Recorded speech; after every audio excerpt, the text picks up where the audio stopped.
ৰাষ্ট্ৰীয় পতাকাৰ খুচুৰা বিক্ৰী বন্ধ কৰক এই দাবী লখিমপুৰৰ এজন যুৱকৰ এই দাবী তুলি এই সন্দৰ্ভত জনসমৰ্থন আদায় কৰাৰ লগতে চৰকাৰৰ দৃষ্টিগোচৰ কৰাৰ লক্ষ্যৰে লখিমপুৰৰ পৰা শিৱসাগৰ পালেহি যুৱকজনৰ নাম জিতাংক হাজৰিকা যধে মধে জাতীয় পতাকা বিক্ৰী কৰি জাতীয় পতাকাখনৰ প্ৰতি অসন্মান কৰা হৈছে বুলি প্ৰতিক্ৰিয়া প্ৰকাশ কৰিছে যুৱকজনে জাতীয় পতাকা বিক্ৰী বন্ধৰ দাবীত শিৱসাগৰত পদযাত্ৰা কৰা যুৱকজনে এই ক্ষেত্ৰত দেশৰ ৰাষ্ট্ৰপতি আৰু প্ৰধানমন্ত্ৰীৰ হস্তক্ষেপ দাবী কৰিছে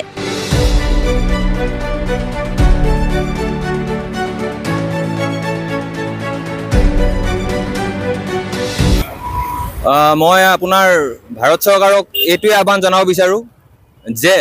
আমাৰ এই যিখন ৰাষ্ট্ৰীয় পতাকা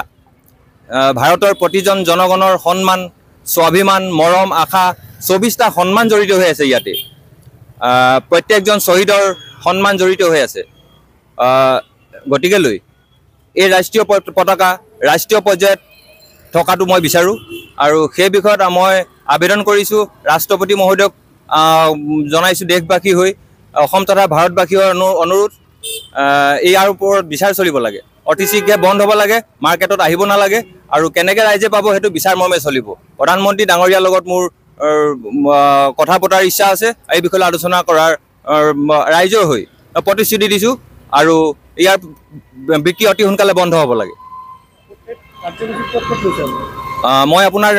মোৰ প্ৰথম কাৰ্যসূচী ধেমাজিত আৰম্ভ হৈছে আৰু ইয়াৰ তৃতীয় কাৰ্যসূচী শিৱসাগৰ আৰু নেক্সট পৰৱৰ্তী কাৰ্যসূচী ক'ত হ'ব মই চলাই যাম অবিৰত চলি যাব মোৰ এই সংগ্ৰাম